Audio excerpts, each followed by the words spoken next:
हम लोग पैदाइशी इंजीनियर हैं।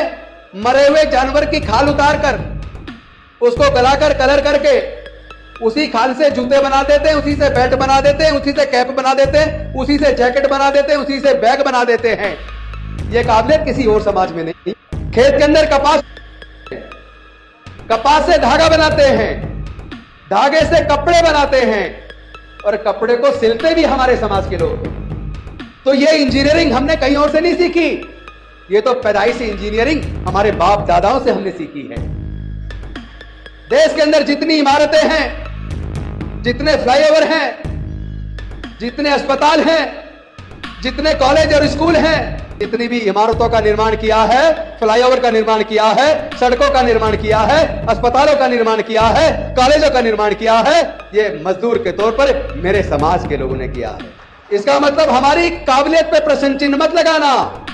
जब जब हमारे समाज के लोगों को मौका मिला तो उन्होंने अपनी काबिलियत के झंडे बुलंद करके दिखाए। डॉक्टर बाबा साहब अम्बेडकर को मौका मिला तो भारत का संविधान लिख दिया। प्रोफेसर जोगेंद्र नाथ मंडल को मौका मिला तो पाकिस्तान का संविधान लिख दिया। और जब हमारी बेटी टीना डाबी को मौका मिला तो सिविल सर्विसेज में आईएएस में ऑल इंडिया को टॉप कर दिया।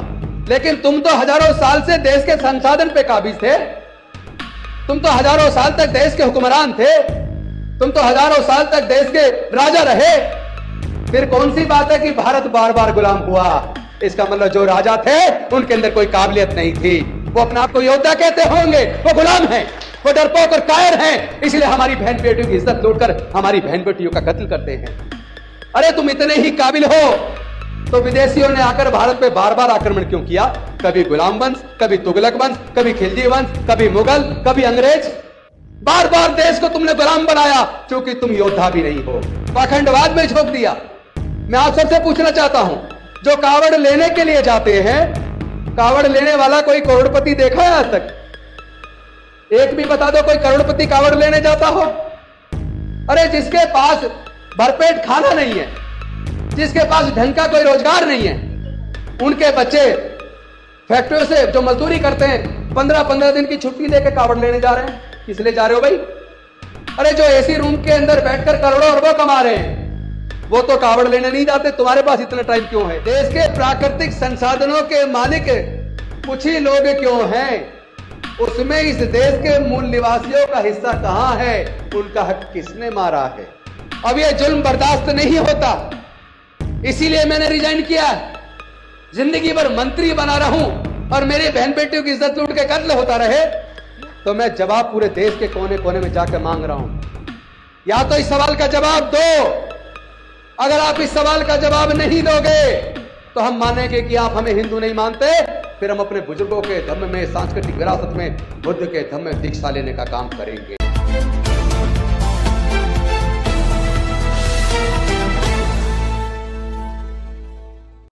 यानी कि जब हम व्यक्ति को मजबूत करते हैं तो व्यक्ति मजबूत होता है। व्यक्ति कल को बिक जाए, डर जाए, बीमार हो जाए या गद्दार हो जाए तो आपने अगर केवल व्यक्तियों को मजबूत किया तो विचारधारा पीछे छूट जाएगी, समाज पीछे छूट जाएगा। कोई भी व्यक्ति कितना ही अच्छा क्यों ना हो, कभी भी समाज से बड़ा नहीं हो सकता। और हम लोगों को चाहिए कि हम व्यक्तियों से ना जुड़े, हम लोग विचारधारा से जुड़े। हमारे पूर्वज इतनी कीमती विचारधारा के मालिक हैं। समता, स्वतंत्रता, बंधुता, न्याय, प्रज्ञा, शील, करुणा और मैत्री पर आधारित पूरे दुनिया को शांति और मानवता का संदेश देने वाले हमारे समाज के महापुरुष और गुरु लोग हैं। पूरे दुनिया को मानवता और शांति का संदेश भारत से गया, हमारे महापुरुषों ने दिया। मैं ये चाहता हूं कि कम से कम आप लोग अपने परेशानियों के कारण को तो समझने की कोशिश करो। हमारे समाज के दुख के कारण क्या है? अगर अपने समाज के दुख के कारण को नहीं जानेंगे तो क्या समस्याओं का समाधान कर पाएंगे? क्या आप लोग अगर कोई गंभीर रूप से बीमार हो जाते हो, इलाज के लिए डॉक्टर के पास जाते हो, डॉक्टर अंदाजे से आपकी समस्या सुन के दवाई दे देता है और दवाई खाने के बाद आपको जब इलाज ठीक नहीं होता तो आप वापस डॉक्टर के पास जाते हो नहीं जाते हो? जाते हो ना। जब डॉक्टर के पास वापस जाते हो तो वो सोचता है कि जो दवाई जिस बीमारी की समझ के दी थी इनको आराम नहीं लगा, इसका मतलब इनकी बीमारी वो नहीं थी जिसकी दवाई दी। तो डॉक्टर उसकी बीमारी की सही जानकारी निकालने के लिए, बीमारी को डायग्नोज करने के लिए कई प्रकार के टेस्ट कराता है। ब्लड टेस्ट कराता है, यूरिन टेस्ट कराता है, एक्सरे कराता है। वो सारे टेस्ट इसलिए कराता है ताकि बीमारी के असल कारण को पहचान सके और उसके बाद इलाज करे तो इलाज ठीक हो जाएगा। जब टेस्ट कराने के बाद रिपोर्ट आती है और बीमारी के असली कारण की जानकारी हो जाती है, उसके बाद डॉक्टर इलाज करता है तो बीमारी ठीक हो जाती है। मैं आप सभी लोगों से पूछना चाहता हूं, अगर आप अंदाजे से दवाई दोगे और बीमारी का सही कारण नहीं जानोगे तो क्या आपकी बीमारी ठीक होगी? नहीं होगी ना। तो भाई पहले इलाज करने से पहले बीमारी के कारण को तो जान लो। कभी तो इस बात पे हमारे समाज में चर्चा होनी चाहिए कि हमारे समाज के लोगों के स्कूल और कॉलेज क्यों नहीं हैं। हम भारत के मूल निवासी हैं, आदिवासी हैं, उसके बावजूद भारत में जितने कॉलेज और स्कूल हैं हम उनमें किसी के भी मालिक क्यों नहीं बन पाए। देश में जितनी खेती के योग्य भूमि है हम लोग खेती की योग्य भूमि के मालिक क्यों नहीं बन पाए। देश में तमाम तरह की खनिज पदार्थों की खानें हैं, प्राकृतिक संसाधन हैं, नदियों से उत्खनन होता है, पहाड़ों से उत्खनन होता है, खनिज पदार्थों से उत्खनन होता है और इन प्राकृतिक संसाधनों से अरबों खरबों रुपया पैदा होता है। आपने कभी सोचा है कि आप लोग खेत की जमीन के मालिक क्यों नहीं हैं? आप देश के प्राकृतिक संसाधनों के मालिक क्यों नहीं हैं? कोई एक आदमी मुझे बता दे, क्या जल जंगल जमीन कोई अपनी मां के पेट से लेके पैदा हुआ है क्या? मां के पेट से लेके तो पैदा नहीं हुआ ना। जब मां के पेट से लेके खेत की जमीन पैदा नहीं हुआ, मां की पेट से लेकर प्राकृतिक संसाधन लेकर पैदा नहीं हुआ, तो फिर देश में कुछ ही लोग खेत के जमीन के मालिक क्यों हैं? देश के प्राकृतिक संसाधनों के मालिक कुछ ही लोग क्यों हैं? उसमें इस देश के मूल निवासियों का हिस्सा कहां है? उनका हक किसने मारा है? क्या इन मुद्दों पर चर्चा होनी चाहिए नहीं होनी चाहिए कि हमारे समाज के लोग जमीन के मालिक क्यों नहीं हैं? हमारे समाज के लोग पढ़ाई लिखाई में उतने आगे क्यों नहीं आ पाए? जब इसका कारण ढूंढने की कोशिश करोगे तो इनका कारण देश के धर्मशास्त्रों में मिलेगा। जिन धर्मशास्त्रों में पूरे समाज को 4 वर्ण में बांट दिया, जो लोग आपस में बात कर रहे हैं या तो बाहर चले जाएं और मेरी बात अच्छी नहीं लग रही तो मैं बाहर चला जाता हूं। कुछ लोग पीछे बात कर रहे हैं आपस में, तो बात करनी है तो मैं बाहर चला जाता हूं या आप चले जाओ। क्योंकि ये पूरे देश के कोने कोने में जाकर रोज अपने समाज को जगाने की कोशिश कर रहे हैं, अपने समाज को बीमारी का कारण बताने की कोशिश कर रहे हैं ताकि हमारे समाज की समस्याओं का समाधान हो सके। तो थोड़ा सा समय दे दो, ज्यादा लंबा टाइम लूंगा नहीं। तो साथियों, जब हम अपने देश के धर्मशास्त्रों को पढ़ते हैं, वही धर्मशास्त्र कहते हैं देश के दलितों, आदिवासियों, पिछड़े वर्ग के लोगों को पढ़ने लिखने का अधिकार नहीं है। और वही धर्मशास्त्र कहते हैं देश के शूद्रों और अछूतों को संपत्ति रखने का भी अधिकार नहीं है। वही धर्मशास्त्र ये भी कहते हैं देश के शूद्रों और अछूतों को व्यापार करने का भी अधिकार नहीं है। और यह व्यवस्था डॉक्टर बाबा साहेब के संविधान के आने से पहले 3,500 साल तक हमारे देश के 90% लोग जो अनुसूचित जाति जनजाति पिछड़े वर्ग में आते हैं, जो शूद्र या अछूत में आते हैं, और उसमें महिलाओं को भी जोड़ लो, महिला किसी भी जाति धर्म की क्यों ना हो, भारत में महिलाओं को भी पढ़ने लिखने का और संपत्ति का अधिकार नहीं था।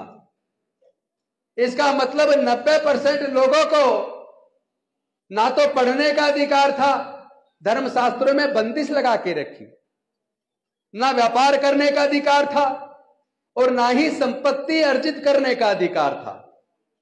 इसकी वजह से 3,500 साल की इन बंदिशों की वजह से हमारे लोग ना तो खेत की जमीन के मालिक बन पाए, ना हमारे लोग व्यापारी बन पाए, ना हमारे लोग शिक्षण संस्थानों के मालिक बन पाए, ना ही हमारे लोग व्यापारी बन पाए। इस वजह से हम लोग इतने पिछड़ गए। लेकिन भला हो ऐसे में डॉक्टर बाबा साहेब अम्बेडकर जी का। और एक और ध्यान रखना, हमें कोई पूजा पाठ करने से कुछ नहीं मिला आज तक। अगर डॉक्टर बाबा साहेब अम्बेडकर संविधान में व्यवस्था करके हमारे पढ़ने लिखने के रास्ते ना खोलते, हमारे संपत्ति रखने के रास्ते ना खोलते, संविधान में हमारे लिए नौकरियों में और शिक्षण संस्थानों में और राजनीतिक कुर्सियों पर हमारे लिए रिजर्वेशन की व्यवस्था ना करते, तो जिस तरह 3,500 साल तक हमारे लोग गुलाम रहे, पढ़ाई लिखाई से, व्यापार से, संपत्ति से दूर रहे, अगर हमारे मुक्ति का, हमारे विकास का रास्ता किसी ने खोला तो वो केवल और केवल अकेले डॉक्टर बाबा साहब अम्बेडकर जी ने खोला। जब पढ़ने का रास्ता खुला और साथ में रिजर्वेशन मिला तो पढ़ लिख कर हमारे लोग जज, engineer, doctor, collector, scientist, professor बनने लगे। और राजनीतिक रिजर्वेशन की वजह से ग्राम प्रधान, निगम पार्षद, एमएलए, एमपी और मंत्री बनने लगे। यहां तक कि 2 राष्ट्रपति अनुसूचित जाति से और 1 राष्ट्रपति अनुसूचित जनजाति से बन गए। देश के सुप्रीम कोर्ट में 1 सर्वोच्च न्यायाधीश बन गए। आज भी सुप्रीम कोर्ट में हमारे 2 जज हैं। कितने ही कलेक्टर हैं, डॉक्टर हैं, इंजीनियर हैं, जज हैं, प्रोफेसर हैं, साइंटिस्ट हैं। यानी डॉक्टर बाबा साहेब अम्बेडकर जी ने रास्ता खोला तो हम जज भी बन गए, इंजीनियर भी बन गए, डॉक्टर भी बन गए, कलेक्टर भी बन गए, प्रोफेसर भी बन गए, साइंटिस्ट भी बन गए।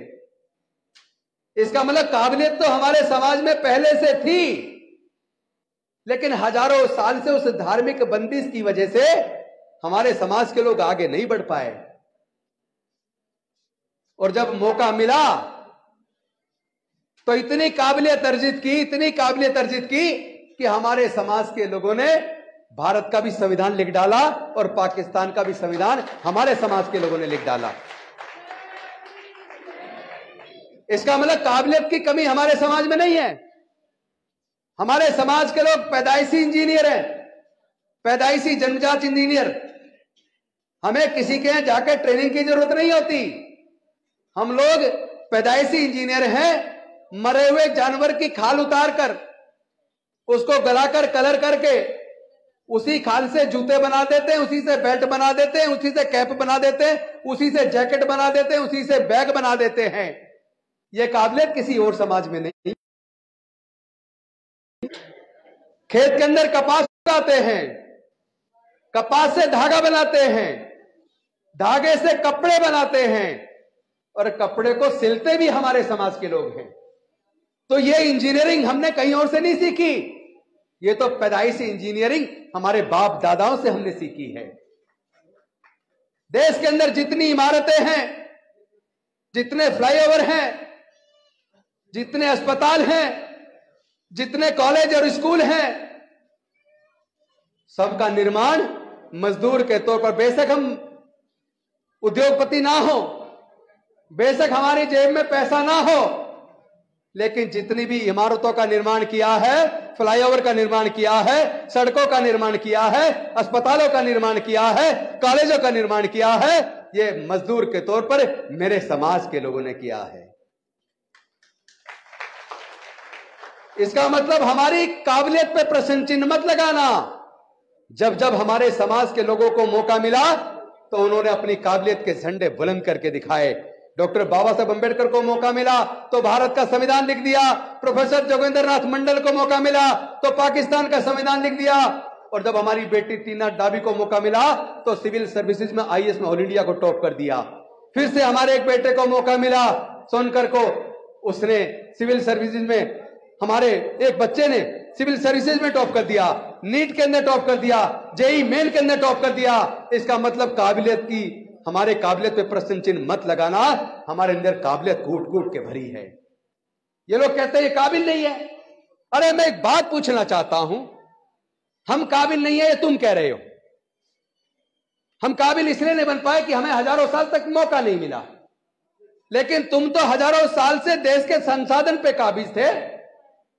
तुम तो हजारों साल तक देश के हुक्मरान थे। तुम तो हजारों साल तक देश के राजा रहे। फिर कौन सी बात है कि भारत बार बार गुलाम हुआ? इसका मतलब जो राजा थे उनके अंदर कोई काबिलियत नहीं थी। वो अपने आप को योद्धा कहते होंगे, वो गुलाम हैं, वो डरपोक और कायर हैं, इसलिए हमारी बहन बेटियों की इज्जत लूटकर हमारी बहन बेटियों का कत्ल करते हैं। अरे तुम इतने ही काबिल हो तो विदेशियों ने आकर भारत पे बार बार आक्रमण क्यों किया? कभी गुलाम वंश, कभी तुगलक वंश, कभी खिलजी वंश, कभी मुगल, कभी अंग्रेज। बार बार देश को तुमने गुलाम बनाया क्योंकि तुम योद्धा भी नहीं हो। योद्धा तो हमारे समाज के मेहनतकश मजदूर लोग हैं जिन्होंने भारत का निर्माण किया है। ये मैं आपको बता देना चाहता हूं, बीमारी का कारण है हम लोगों को अंधविश्वास की भट्टी में झोंक दिया, पाखंडवाद में झोंक दिया। मैं आप सबसे पूछना चाहता हूं, जो कावड़ लेने के लिए जाते हैं, कावड़ लेने वाला कोई करोड़पति देखा है आज तक? एक भी बता दो कोई करोड़पति कावड़ लेने जाता हो? अरे जिसके पास भरपेट खाना नहीं है, जिसके पास ढंग का कोई रोजगार नहीं है, उनके बच्चे फैक्ट्रियों से जो मजदूरी करते हैं 15-15 दिन की छुट्टी लेके कावड़ लेने जा रहे हैं। किस लिए जा रहे हो भाई? अरे जो एसी रूम के अंदर बैठकर करोड़ों अरबों कमा रहे हैं वो तो कावड़ लेने नहीं जाते। तुम्हारे पास इतना टाइम क्यों है कि अपना रोजगार भी छोड़ते हो और फिर ऐसे काम में अपना जीवन लगा रहे हो जिस काम से आपके जीवन में कोई तरक्की होने वाली नहीं है। जिन लोगों ने हमारे समाज में तरक्की की है वो मेहनत से लिए, पढ़ लिख कर की है।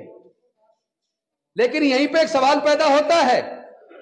हम लोगों ने सर्वे करवाया, प्रोफेसर माने जी इस बात के गवाह हैं, मट्टू जी भी उसमें, मुझे लगता है इन्होंने भी पूरा उसको स्टडी किया है, अपने पृथ्वी सिंह जी ने भी स्टडी किया। मुझे लगता है जितने मंच पे बैठे हैं, जो सामने बैठे हैं, बहुत से लोगों ने शायद वो रिपोर्ट पढ़ ली होगी। हम लोगों ने एक सर्वे करवाया कि देश के सर्वोच्च न्यायालय में और उच्च न्यायालय में जितने जज हैं वो सरकारी स्कूलों से पढ़े हैं या प्राइवेट से पढ़े हैं। देश में जितने सीनियर डॉक्टर, सीनियर इंजीनियर हैं, सीनियर साइंटिस्ट, सीनियर प्रोफेसर हैं, वो सरकारी स्कूलों से पढ़े हैं या प्राइवेट से पढ़े हैं। हमारे सर्वे में निकल कर आया 98% लोग जो सुप्रीम कोर्ट, हाई कोर्ट के जजेज हैं, जो senior doctor, senior engineer, senior scientist, senior professor हैं, 98% से ज्यादा सरकारी स्कूलों से पढ़े हैं। इसका मतलब सरकारी स्कूलों में शिक्षा का स्तर बहुत अच्छा था, पढ़ाई बहुत अच्छी थी, पक्षपात तो होता था, पर पक्षपात इतना होता था कि हमारे गरीब बच्चों को पीछे बिठा देता था टीचर, अपने जाति के या अमीर बच्चों को आगे बिठा लेता था। लेकिन जब चौक लेकर ब्लैक बोर्ड पर पढ़ाता तो टीचर सबको एक जैसा था ना। तो जिस बच्चे में प्रतिभा होती थी, दम होता था, वो हमारे गरीब परिवार का बच्चा पीछे बैठकर डॉक्टर बाबा साहब अम्बेडकर की तरह वहां से भी पढ़ के इतिहास लिखने का काम करता था। तो फिर ये प्राइवेट स्कूल कहां से आ गए? जब सारे सीनियर जज, senior engineer, senior doctor, senior professor, senior scientist सब स्कूल कहां से आ गए? प्राइवेट कॉलेज कहां से आ गए? आपने देखा होगा किसी बड़े से बड़े हॉस्पिटल में जब भर्ती हो जाते हैं, इलाज होता है, जब स्थिति बिगड़ती है, लगता बचने वाला नहीं है, तो उसी प्राइवेट बड़े से बड़े हॉस्पिटल का डॉक्टर कहता है कोई जान पहचान हो तो सरकारी हॉस्पिटल में ले जाओ। इसका मतलब काबिल डॉक्टर भी सरकारी हॉस्पिटल के अंदर ज्यादा है, क्योंकि सरकारी कॉलेज में, सरकारी स्कूल में और सरकारी हॉस्पिटल के अंदर जो डॉक्टर बनते हैं, टीचर बनते हैं, उन्हें एग्जाम पास करना होता है, और एग्जाम पास वो कर पाता है जो काबिल होता है। जो काबिल नहीं है उसका सरकारी नौकरी नहीं लगती, वो प्राइवेट स्कूल में पढ़ा रहा है, और प्राइवेट स्कूलों में फीस इतनी ज्यादा है। यानी एक मध्यम दर्जे के प्राइवेट स्कूल की फीस का खर्चा, किताबों का खर्चा, ट्यूशन का खर्चा, ट्रांसपोर्ट का खर्चा, ये सारे खर्चे जोड़ लें तो एक बच्चे की पढ़ाई के लिए एक महीने के अंदर 8 से 10 हजार रुपया चाहिए, और 2 बच्चे हों तो कम से कम 15 से 20 हजार रुपया केवल 2 बच्चों के पढ़ाने के लिए चाहिए। और हमारे समाज के 99% लोग ऐसे हैं जिनके पूरे परिवार की महीने की इनकम जोड़ लें तो 10,000 से 20,000 के बीच में हमारे समाज के 99% लोगों की इनकम है। सही कह रहा हूं, गलत कह रहा हूं? सही कह रहा हूं ना? तो इसका मतलब यह हुआ हमारे 99% लोगों के पूरे परिवार की इनकम 10,000 से 20,000 के बीच है। तो क्या हमारे 99% लोग अपने बच्चों को प्राइवेट स्कूल में पढ़ाने का खर्चा उठा सकते हैं? क्या नहीं उठा सकते ना? कहां पढ़ेंगे उनके बच्चे? सरकारी में पढ़ेंगे। तो उनके मन में यह तकलीफ हो गई कि ये जो हजारों साल से हमारे गुलाम थे, बेजुबान जानवर की तरह रहते थे, पिटते रहते थे लेकिन आवाज नहीं उठाते थे, जिनके पास कोई साधन नहीं था, जिन्होंने हजारों साल हमारी गुलामी की, आज इनके पास बोलने की ताकत कहां से आ गई? आज इनके लोग जज, engineer, doctor, collector, professor, scientist बन गए, हमारे अफसर बन के हमारे बगल में या हमारे सर पे बैठ गए। वो लोग तो बल्कि शब्द ऐसे इस्तेमाल करते हैं जो नहीं करना चाहिए। वो तो हमें कहते हैं कि पैर की जूती सर पे आ गई, सुना भी होगा आपने। उनके मन में तकलीफ पैदा हो गई कि अगर इसी तरह गरीबों के बच्चे पढ़ लिख कर डॉक्टर, इंजीनियर, जज, कलेक्टर, प्रोफेसर, साइंटिस्ट बनेंगे तो उनकी फैक्ट्रियों में सस्ते मजदूर कहां से आएंगे? उसके बाद उन्होंने षड्यंत्र किया, और षड्यंत्र करके धीरे धीरे प्राइवेट स्कूल खोलने शुरू कर दिए, प्राइवेट कॉलेज खोलने शुरू कर दिए। यहां से जिनके बच्चे इंजीनियरिंग में एडमिशन लिया हो उनको पता होगा इंजीनियरिंग में 1 साल की फीस का खर्चा, हॉस्टल का खर्चा, किताबों का खर्चा, सारा खर्चा जोड़ लें तो 1 साल का इंजीनियरिंग का एक बच्चे का खर्चा कम से कम 1.5 से 2 लाख रुपए महीना मिनिमम है। और 4 साल का कोर्स है। 4 साल का कोर्स डिग्री इंजीनियरिंग की कराने के लिए एक माँ बाप को 10 से 12 लाख रुपया कम से कम चाहिए। मैं पूछना चाहता हूं, क्या हमारे समाज के 99.5% लोग 10-12 लाख रुपए का खर्चा एक बच्चे की पढ़ाई का, इंजीनियरिंग का उठा सकते हैं क्या? तो ये साजिश किसने की? अभी कुछ साल पहले तक तो 10-10, 15-15 हजार रुपए फीस थी। ये अचानक 4-5 साल के अंदर 2-2, 2.5 लाख रुपए फीस कैसे हो गई? एक्चुअली ये साजिश हमारे समाज के खिलाफ रची गई है कि भैया पढ़ लिख के पढ़ के आ रहे हैं, मेहनत कर रहे हैं, इंजीनियरिंग में सेलेक्ट हो रहे हैं, मेडिकल में सेलेक्ट हो रहे हैं, जुडिशरी में सेलेक्ट हो रहे हैं, इनको रोकना है तो एक ही तरीका है, प्राइवेट स्कूल भी खोल दिए फिर भी नहीं रोक पा रहे इनको। एक ही तरीका, फीस इतनी महंगी कर दो कि इनका बच्चा अगर पास होकर कंपटीशन में सेलेक्ट भी हो जाए, एडमिशन का ऑफर भी हो जाए, तो पैसे का इंतजाम ना कर पाए और उसकी पढ़ाई छूट जाए। यानी हमारे बच्चे पढ़ लिख कर कामयाब ना हो जाए, इसलिए साजिश हमारे पूरे समाज के खिलाफ रची गई है। हम लोग राजनेताओं के पीछे लग रहे हैं, नेताओं के नारे लगा रहे हैं। अरे मैं पूछना चाहता हूं, जब ये इतनी महंगी पढ़ाई हो रही थी, जब देश के सारे संस्थान बेचे जा रहे थे, जब हमारा रिजर्वेशन खत्म करके ठेकेदारी प्रथा लागू की जा रही थी, तो संसद और विधानसभाओं में जो हमारे एमपी और एमएलए और मंत्री बैठे थे, वो चुप क्यों थे? क्या वो गद्दार नहीं साबित हुए? उनकी आंखों के सामने हमारे देश के अंदर एजुकेशन सिस्टम को प्राइवेटाइज कर दिया। उनकी आंखों के सामने हमारे बैंकों को प्राइवेटाइज कर दिया, इंश्योरेंस कंपनियां प्राइवेटाइज कर दी, रेलवेज बेच दिया, एयर इंडिया बेच दिया, एयरपोर्ट बेच दिया। धीरे धीरे सब कुछ बेचकर और जो बिक गया वहां हमारा और आपका बच्चों का रिजर्वेशन खत्म हो गया। इतना पैसा हमारे पास है नहीं कि हम बिजनेस कर लें। यानी एक साजिश ऐसी रची कि हमारे बच्चों से पढ़ाई भी छीन ली।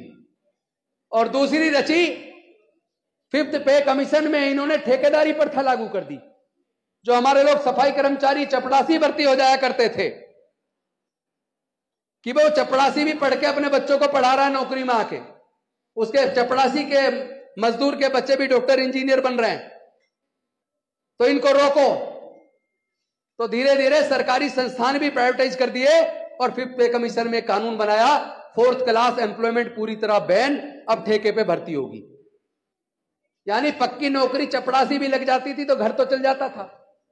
वो भी जो सीनियर चपड़ासी हैं, जो रिटायरमेंट के नजदीक हैं, आज की डेट में उन्हें भी 40-50 हजार रुपए महीना मिल रहा है।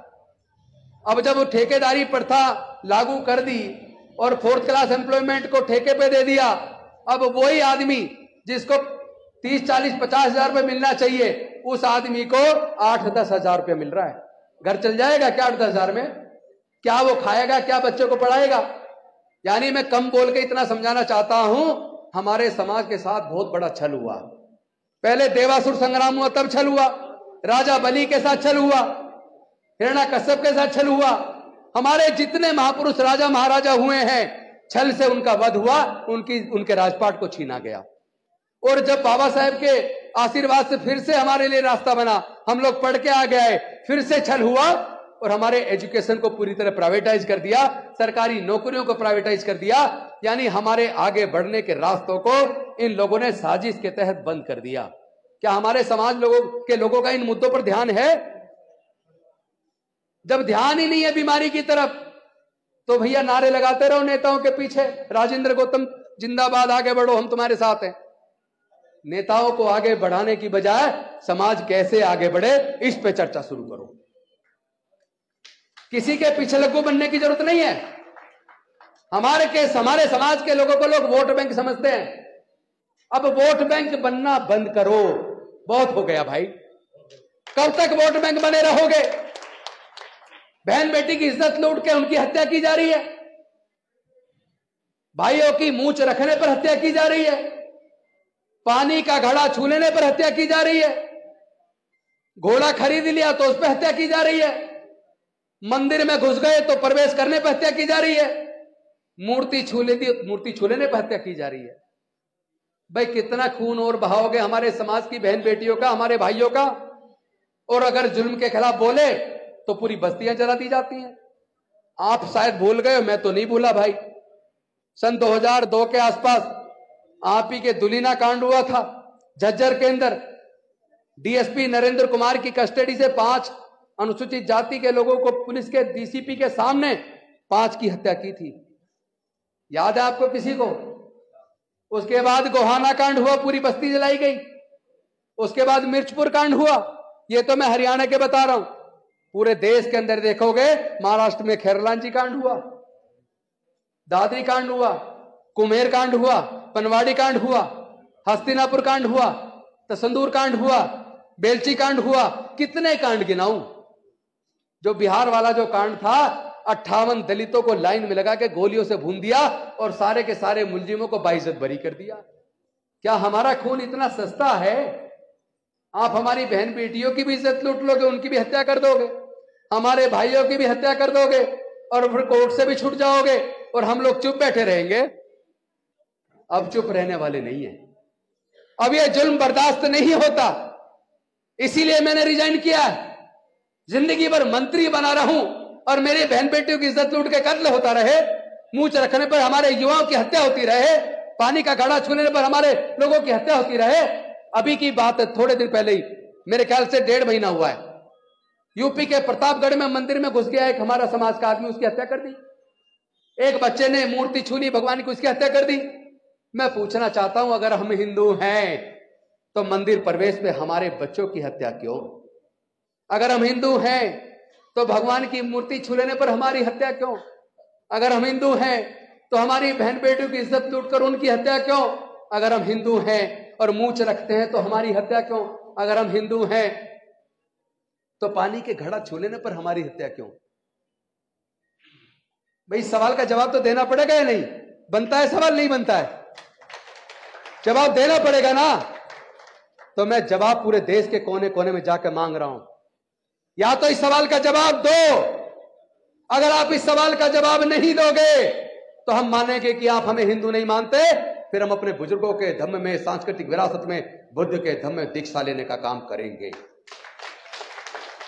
आप हमें रोक नहीं पाओगे। आप लोग भारत के दुश्मन हैं, जो भारत के लोगों को जिन्होंने वर्णों में और जातियों में बांट दिया, जो छुआछूत करते हैं, किसी को जन्म से नीच, किसी को जन्म से ऊंच। ये कौन सी व्यवस्था है भाई? पूरे दुनिया के अंदर जातियां नहीं है।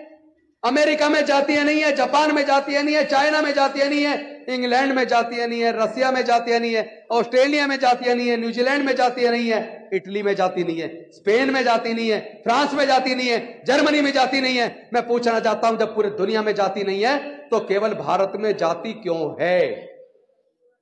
जातियों को किसने बनाया? यह सवाल पैदा होता है या नहीं होता? जातियों को किसने बनाया और जातियों के बनने से किसको फायदा हुआ और जातियों के बनने से किसको नुकसान हुआ? यह सवाल बनता है या नहीं बनता?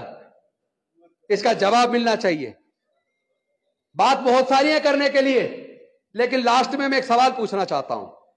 मुझे पूरे दुनिया से केवल एक एग्जाम्पल लाके दिखा दे, कोई केवल एक, कि कोई व्यक्ति गंभीर रूप से बीमार हुआ हो, डॉक्टर कहे आपको बहुत बड़ा ऑपरेशन होना है, 20 यूनिट ब्लड चाहिए, 20 यूनिट ब्लड का इंतजाम करके दो। तो जिसका ऑपरेशन होना है, जिसको जान बचाने के लिए 20 यूनिट ब्लड की जरूरत है, मुझे पूरे दुनिया से केवल एक एग्जाम्पल लाके कोई भी व्यक्ति दिखा दे कि जिसको ब्लड की जरूरत है जान बचाने के लिए, जिसका ऑपरेशन होना है, उसने ये कहा हो कि मैं तो अपने शरीर में केवल ब्राह्मण का ब्लड स्वीकार करूंगा, या मैं केवल क्षत्रिय का या वैश्य का या मुसलमान का या ईसाई का ब्लड अपने शरीर में स्वीकार करूंगा अपनी जान बचाने के लिए। केवल एक एग्जाम्पल बता दो। एक एग्जाम्पल नहीं मिलेगा, क्योंकि सबको पता है कुदरत ने सबको इंसान पैदा किया और इंसान की जान बचाने के लिए इंसान का ब्लड चाहिए, जानवर का नहीं चढ़ सकता। इसलिए जब जान बचानी है तब तो कहते हैं कोई भी आके ब्लड डोनेट कर दे, जान बचा दे। इसका मतलब यह है कि कुदरत ने जाति नहीं बनाई, चालाक इंसानों ने जाति बनाई। उन्हीं चालाक इंसानों ने जाति बनाई जिन्होंने 4 वर्ण में समाज को बांटा। उन्हीं चालाक इंसानों ने जातियां बनाई जिन्होंने धर्मशास्त्र में लिखा शूद्रों को और अछूतों को पढ़ने का अधिकार नहीं है, शूद्रों और अछूतों को व्यापार करने का अधिकार नहीं है, शूद्रों और अछूतों को संपत्ति रखने का भी अधिकार नहीं है। यही कारण है कि हजारों साल के बाद भी आज तक हमारे लोग ना जमीन के मालिक बन पाए, ना बड़े व्यापारी बन पाए, और ना ही हमारे लोग संसाधनों के हिस्सेदार बन पाए। लास्ट में एक बात कह के, चूंकि हमारे लोगों की याददाश्त कमजोर है, हमारे लोग या तो अंधविश्वास में, पाखंडवाद में, पूजा पाठ में लगे रहते हैं, और हमारे ही लोग दूसरों की गुलामी करने में लगे रहते हैं। अपने बहन भाइयों को तो जरा सी बात पे लाठी निकाल के दिखाते हैं और खुद पिटते रहते हैं, पूरी जिंदगी गुलामी करते रहते हैं। अरे भाई, कम से कम अपने समाज को पहचानो, आपस में भाईचारे का रिश्ता पैदा करो। जब जाति कुदरत ने नहीं बनाई तो हम अपने अंदर जातिवाद क्यों फैला रहे? क्या हम आपस में रोटी बेटी का रिश्ता कर रहे हैं क्या? जब हम कह रहे हैं हम आदिवंशी हैं, हम सतगुरु रविदास जी के वंशज हैं, हम तथागत बुद्ध के वंशज हैं, हम डॉक्टर बाबा साहब अंबेडकर के बच्चे हैं, फिर हम आपस में रोटी बेटी का रिश्ता क्यों नहीं करते? हम अपने बच्चों की शादी में फिर अपनी जाति क्यों ढूंढते हैं? क्या आप इस बात से सहमत हैं कि हमारे साथ जो उत्पीड़न होता है जाति की वजह से होता है? एक बार हाथ खड़ा करके बता दो अगर एग्री हो तो। हमारे साथ जाति की वजह से उत्पीड़न होता है ना? तो अगर जाति की वजह से उत्पीड़न है, इसका मतलब जाति सबसे बड़ी बीमारी है। तो क्या हम जाति खुद छोड़ने को तैयार हैं? भाई, क्या जाति छोड़ने को तैयार हो तुम? तो तुम खुद जाति छोड़ोगे तो जातिवाद खत्म होगा। अगर जाति की वजह से उत्पीड़न है और तुम ही जातियों को जिंदा रखे हो, तो फिर जातिगत उत्पीड़न से मुक्ति कैसे मिलेगी? तो मैं तो पूरे देश में जाकर अपने समाज को इसके लिए तैयार कर रहा हूं कि भैया वो तो जातिवाद खत्म नहीं करेंगे, क्योंकि जातियों के बने रहने से उन्हें फायदा है, हमें जातियों के बने रहने से नुकसान है, तो हम ही को जातियों को खत्म करने की पहल करनी होगी। क्या आप लोग तैयार हैं? तो भैया बीमारी समझ लो, बीमारी जातिवाद है। सारी बीमारियों की जड़ में ये जातिवाद है, और इस जातिवाद ने हमारे समाज को भी हजारों टुकड़ों में बांट दिया है। तो आगे की लड़ाई लड़ने के लिए हम केवल नेताओं के पीछे ना पड़े, 3-4 चीजों को अपना लें बस। हम लोग नशे से दूर रहें, हम लोग व्यभिचार ना करें, हम लोग जुआ ना खेलें, हम लोग कोई भी गलत काम करने से बचें, अपने बच्चों को पढ़ाएं जरूर, 1-2 जोड़ी कपड़ा कम सिलवा लो, 1 आध रोटी कम खा लो, पर बच्चों को पढ़ाओ जरूर। बिना पढ़ाई के हमारा कोई रास्ता नहीं है भाई। और लास्ट में नेताओं की चमचागिरी बंद करो, वोट बैंक बनना बंद करो, सीधी सीधी बात करो। ये हमारे समाज के मुद्दे हैं, जो हमारे समाज के मुद्दों को हल करेगा, जो हमारे दुख दर्द में खड़ा होगा, हम उसके साथ खड़े होंगे। और अपने अंदर के फैले जातिवाद को खत्म करो। ये बीमारी 2-3 खत्म कर दी तो आने वाले 10-20 साल में ये देश तुम्हारा होगा। जातिगत उत्पीड़न हमेशा हमेशा के लिए बंद हो जाएगा, क्योंकि मेजोरिटी के साथ जातिवाद नहीं करता। आपने किसी ब्राह्मण की जाति की वजह से हत्या होती देखिए क्या? किसी क्षत्रिय की जाति की वजह से हत्या होती देखिए क्या? किसी वैश्य की जाति की वजह से हत्या होती देखिए क्या? जाति की वजह से हत्या केवल अनुसूचित जाति, जनजाति, पिछड़े वर्ग की होती है। इसलिए जाति छोड़ो, समाज जोड़ो। जाति छोड़ो, समाज जोड़ो। बौद्ध धर्म की क्या पहचान? मानव मानव एक समान। लास्ट में एक नारा लगा के अपनी वाणी को विराम दूंगा। जय जय जय जय जय भीम, जय जय जय जय जय भीम, जय जय जय जय जय भीम। बहुत बहुत धन्यवाद। नमो बुद्धाय। जय भीम, जय भारत। अगर आप चाहते हैं गरीब हर वंचित इंसान की आवाज आप तक पहुंचे तो हमारे चैनल को सब्सक्राइब करें और बेल आइकन का बटन दबाना ना भूलें। देखते रहिए बहुजन हलचल न्यूज।